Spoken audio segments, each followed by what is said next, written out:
बिस्मिल्लाहिर्रहमानिर्रहीम। अस्सलाम वालेकुम। हाँ जी मेरे भाई, क्या हाल चाल है आप सब लोगों के? खूब याशियाँ चल रही हैं एग्जाम्स के बाद।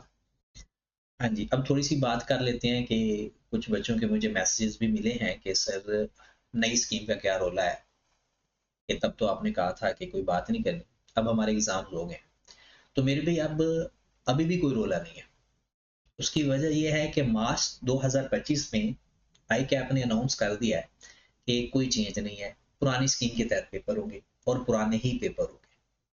हाँ, ये पॉसिबल है, अभी भी पॉसिबल है कि हो सकता है सितंबर 25 या मार्च 26 के अंदर अप्लाई। अभी भी ये अजम्पशन है। हाँ, ये कंफर्म है कि मार्च 25 में ये स्कीम एप्लीकेबल नहीं है। उसके बाद 25 में सितंबर 25 में अप्लाई होगी नहीं होगी, ये अभी आई कैप को पता। आई कैप अभी अनाउंस करेगा कि तब भी अप्लाई होनी है या नहीं होनी। और हम ये अजम्पशन लेकर चल रहे हैं कि अगर 25 में अप्लाई हो जाती है सितंबर के अंदर, तो हमारी प्लानिंग क्या होनी चाहिए। तो ये प्लानिंग तो मेरी जस्ट एक आपके लिए मशवरा है, बाकी मर्जी तो आपने अपनी करनी है, लेकिन मैं मशवरा और जो पास्ट एक्सपीरियंस है आई कैप का उसके हिसाब से बताने लगा। ठीक है, तो पहली बात ये है कि वीडियो ये सिर्फ कैफ के स्टूडेंट्स के लिए है, जो कैफ में अभी अपेयर होना है या पहले होते हैं या नेक्स्ट अटेम्प्ट में होना है।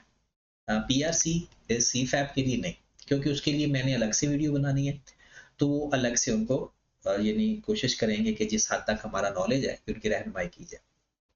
अब आते हैं कि मेरे भाई ये नई और पुरानी स्कीम में ना कोई खास फर्क तो है नहीं। यानी 2025 की जो स्कीम है, हमारी जो ओल्ड स्कीम है उसमें कैफ वन और नई स्कीम में कैफ वन रिपोर्टिंग का पेपर है। अब अगर ओल्ड स्कीम वालों का पास है तो नई स्कीम में एग्जाम्प्ट हो जाएगा, अगर नहीं पास तो उन्हें पेपर देना पड़ेगा। कैफ टू का भी सेम सिनेरियो टेक्स्ट प्रैक्टिस का है। मसला आ गया कैफ थ्री के अंदर। जो पहले कैफ थ्री होता था यहां पर सीएमए होता था, ओल्ड स्कीम में सीएमए था, लेकिन यहां पर अब आ गया डाटा सिस्टम एंड रिस्क का नया पेपर आ गया।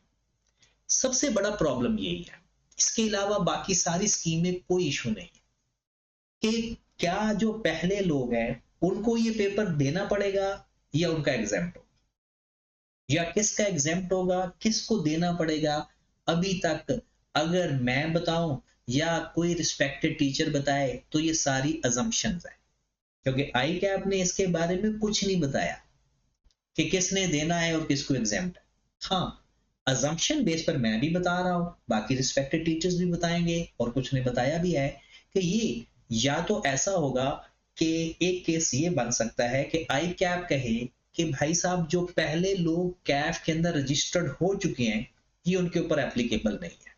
मतलब कि वो ये कहेंगे कि फलां डेट्स तक जो बच्चा रजिस्टर्ड हो चुका था कैफ के अंदर, उसको सीआरएन नंबर इशू हो चुका है, उसके ऊपर ये एप्लीकेबल नहीं। एक ऑप्शन है, ये ऑप्शन है। दूसरी ऑप्शन ये है कि हो सकता है कि आई कैप कहे कि भाई जिसका ग्रुप ए पास है ना उसका ये पेपर एग्जाम्प्ट है। ये दूसरा केस हो गया। एक केस कि हो सकता है ओल्ड कैफ के स्टूडेंट्स पर ये एप्लीकेबल ही ना हो पेपर। हो सकता है कि वो ये कहे कि भाई जिसका ग्रुप ए पास है ना वो इससे उनकी जान छूट गई, वो पहला ये पेपर नहीं देगा। ये भी हो सकता है कि वो ये कह दे कि फला पेपर के पास होने पर ये एग्जाम्पशन है। वो कौन सा पेपर है, इट इज नॉट डिसाइडेड। वजह, क्योंकि ये जो पेपर है ना डाटा सिस्टम और रिस्क, ये ज्यादातर मिलता जुलता है एमएफए के साथ, लेकिन एमएफए तो मौजूद है पेपर। ये भी हो सकता है कि क्योंकि रिस्क के एलिमेंट सिस्टम और डाटा एमएफए के अंदर भी होते हैं, थोड़े बहुत ऑडिट के अंदर भी हो सकते हैं, किसी और सब्जेक्ट के अंदर भी हो सकते हैं, लेकिन इसके बारे में ये तीन पॉसिबिलिटीज हो सकती हैं। एक कि हो सकता है जो पुराने कैफ वाले उन पर ये अप्लाई ना हो, नए जो रजिस्टर्ड होंगे उन पर अप्लाई हो सकता है कि वो एक डेट बता दे कि जी इतनी डेट के अंदर आपने अपना कैफ पास कर लेना है, तो तब भी एग्जाम्प्ट है। हो सकता है ग्रुप ए पास वाले को ये एग्जाम्प्ट कर दे, और हो सकता है लास्ट जो आपके लिए बुरा वैसे अच्छा है कि वो कहेंगे भाई साहब ये सब नहीं देना है जो कैफ के स्टूडेंट है, 2025 की पॉलिसी सब पर ये एप्लीकेबल है, क्योंकि इसका लिंक तो किसी के साथ है ही नहीं। तो ये सारी की सारी प्रोविजंस है मेरे भाई। ना मैं कुछ बता सकता हूँ ना ही, क्योंकि आई कैप ने कुछ बताया ही नहीं। आई कैप बताएगा तो जहरी सी बात है आपको भी पता चल जाएगा। और मेरे ख्याल में इसकी डिस्कशन हो गई ना, अब इसके अलावा कुछ नहीं बचा। जैसे अगली बात अगर हम करें ना, तो पहले पेपर यहाँ पर जो कैफ 4 का होता था, बी लॉ का होता था, ठीक है। अब नई स्कीम में बी लॉ और सी लॉ इकट्ठा हो गया, कॉर्पोरेट लॉ और बिजनेस लॉ।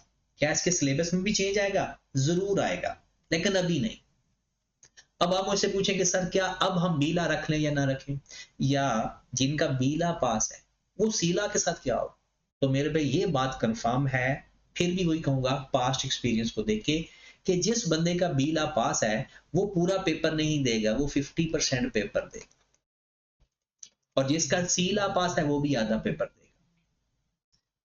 अब आप मुझसे मशवरा मांगे कि सर हमें क्या करना चाहिए कि अभी इस अटेम्प्ट में, तो मैं आपको ये कहूंगा, ये सजेस्ट करूंगा कि बी लॉ जिसका पास नहीं है वो लाजमी रख दे, क्योंकि जब ये इकट्ठा पेपर हो जाएगा ये बड़ा पेपर बन जाएगा। बड़ा पेपर, इकट्ठा सिनेरियो, रिटेंशन, ये काफी बड़ा पेपर है। तो मैं ये सजेस्ट करूंगा कि अगर आप एक पेपर अभी पढ़ लेते हो तो नेक्स्ट अटेम्प्ट में क्या होगा कि आप लोगों के लिए सिर्फ आधा पेपर देना पड़ेगा, उसका सिलेबस भी कम हो, पास करना ज्यादा ईजी हो।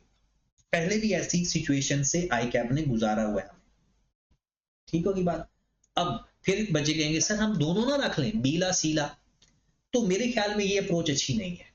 मेरे ख्याल में आप रख लो, अच्छी बात है, लेकिन क्योंकि बीला सीला दो पेपर देकर एक एग्जाम करवाना, मेरे ख्याल में बेहतर है कि कोई एक पेपर रख लो।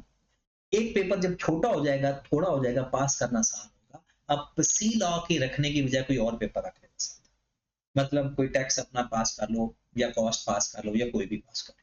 लेकिन फिर भी मैं बार बार कहता हूं कि ये सारी की सारा मेरा मशवरा है, आप फिर भी थोड़ा सा बेहतर अपने आप को जानते हो, उस हिसाब से करो, ठीक है। तो ग्रुप ए डिस्कस हो गया।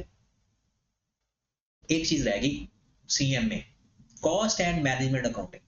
कुछ मेरे भोले दोस्तों का ख्याल है कि शायद सीएम में खत्म हो गया। ऐसी बात नहीं है, वो नया पेपर बना है मैनेजमेंट अकाउंटिंग। पहले होता था कॉस्ट एंड मैनेजमेंट अकाउंटिंग। इसके बारे में अगर आप मुझसे मशवरा मांगोगे तो मैं कहूंगा भाई सीएमए पेपर ज्यादा आसान है as compare to management accounting, क्योंकि management accounting pure practically approach पे चला गया, वो पेपर में सवाल मुश्किल आएंगे। सीएमए पेपर पास करना बहुत आसान है। मैनेजमेंट अकाउंटिंग भी जाहिर सी बात है, पढ़ने वाले तो पास करेंगे, जो नए लोग आएंगे उन्हें तो मैनेजमेंट अकाउंटिंग ही पढ़ना है ना। लेकिन मैं आपको मशवरा दूंगा कि अगर आप लोग, आपकी कैपेसिटी है, तो इस अटेम्प्ट में सीएम में जरूर रखना। अगर आपने पहले नहीं रखा हुआ तो जहां जहां से भी आपने पढ़ना है जरूर रखना। उसकी खास वजह ये होगी, थोड़ी सी अच्छी मेहनत कर लेना तो आपका मैनेजमेंट का, अकाउंटिंग का पेपर एग्जाम हो, तो ये काबिल तारीफ हो जाएगा आपके लिए। और बाकी है कि क्योंकि जब मैनेजमेंट अकाउंटिंग कैफ 5 में जाएगा तो ये थोड़ा सी अप्रोच उसकी बढ़ जाएगी, ज्यादा टेक्निकल हो जाएगी। उसके बाद बाकी मेरे ख्याल में कोई इशू नहीं है। बाकी देखें एमएफ सिर्फ वो नंबरिंग चेंज हुई है, पहले ये कैफ 6 होता था, सॉरी कैफ 5 था, FR2 अब कैफ 6 हो गया। पहले मैनेज एमएफ पे कैफ 6 अब कैफ 7 हो गया। ऑडिट वैसे का वैसे ही है, तो इनमें कोई चेंज नहीं है। थोड़ा बहुत सिलेबस इसकी हेर फेर वो शायद एमएफए में, क्योंकि उसने जो नया पेपर दिया तो उसके अंदर हो सकता है इसका थ्योरेटिकल पोर्शन उधर डाल दे, इसको और खूबसूरत बना दे और न्यूमेरिकल बना दे। तो मेरे ख्याल में जो अब कंफ्यूजन आपकी क्लियर होगी कि एक नया पेपर के बारे में, बाकी तो जो पेपर आपका पास है वो एग्जैक्ट है। मेरा मशवरा ये है कि इस कमिंग अटेम्प्ट में जिसका बीला का पेपर नहीं पास वो बीला लाजमी दे, जिसका कॉस्ट अकाउंटिंग का नहीं पास वो कॉस्ट अकाउंटिंग का लाजमी। बाकी आपकी अपनी मर्जी है, जो पेपर रखना है, जो पेपर नहीं रखना। अगली बात कि टाइम ड्यूरेशन का देखें कि जो पहले जिसको डिस्क्वालिफिकेशन का डर है उसका क्या बनेगा। तो मेरे भाई डिस्क्वालिफिकेशन का डर वाले बंदे को अभी भी डरना चाहिए, लेकिन इतना भी नहीं। देखिए उसने ना 1 साल बढ़ा दिया। पहले कैफ के लिए ओल्ड स्कीम में ना, सॉरी उल्टा लिखा गया, पहले 4 साल थे और अब उसने 5 साल दे दिए और 1 साल एडिशनल है। 1 साल एडिशनल सिर्फ 2 पेपर वाले के लिए, बाकियों के लिए नहीं। आखिर में अगर 2 पेपर बच जाएंगे ना तो उनको 1 साल एक्स्ट्रा दिया जाएगा, अदरवाइज 5 सालों में कैफ कर। और ओल्ड स्कीम वालों को आई कैप ने पहले ही 1 साल एडिशनल दे चुका है हर स्टूडेंट्स को। तो मेरे ख्याल में उसके ऊपर अभी तक कोई बहस तो नहीं हुई। तो फिर भी आप अपनी मार्च अटेम्प्ट की अच्छी तैयारी करें, दिल से तैयारी करें, ठीक है। और कुछ लोग, अब एक और सवाल भी गर्दिश कर रहा है कि सर ऑनलाइन या फिजिकल, इसके लिए मैं आपको एक वीडियो रिकॉर्ड करके दूंगा। बेस्ट तो यही है, सारे टीचर्स यही कहते हैं फिजिकल, लेकिन अगर ऑनलाइन हो तो कैसे करना है ये मैं नेक्स्ट वीडियो में आपको बताऊंगा, जरूर बताऊंगा। लेकिन फिलहाल अगर आपकी कोई क्यूरी है तो मुझे नीचे मैसेज कर देना, या मेरा व्हाट्सएप नंबर भी आप नोट कर लो, अगर किसी के पास नहीं है तो इस पे ऊपर मुझे व्हाट्सएप भी आप कर सकते हो, ठीक है। तो व्हाट्सएप ही करना बस, ठीक है। तो अगर कोई भी क्यूरी है तो आप इसके ऊपर व्हाट्सएप कर सकते हैं। तो इंशाल्लाह कोशिश मैं करूंगा कि मैं आपको अर्ली बेसिस पे आपको रिप्लाई कर दिया करूँ। तो बेसिक क्वेश्चन से अवॉइड कीजिएगा, जो टेक्निकल सवाल है वो आप पूछिए, ठीक है। तो और भी कोई कंफ्यूजन हुई तो इंशाल्लाह हम नेक्स्ट वीडियो के साथ आपकी क्लियर करेंगे। दोबारा मैं कह रहा हूँ कि जो आपका नया पेपर है वो हो सकता है एग्जाम हो जाए, हो सकता है देना पड़े।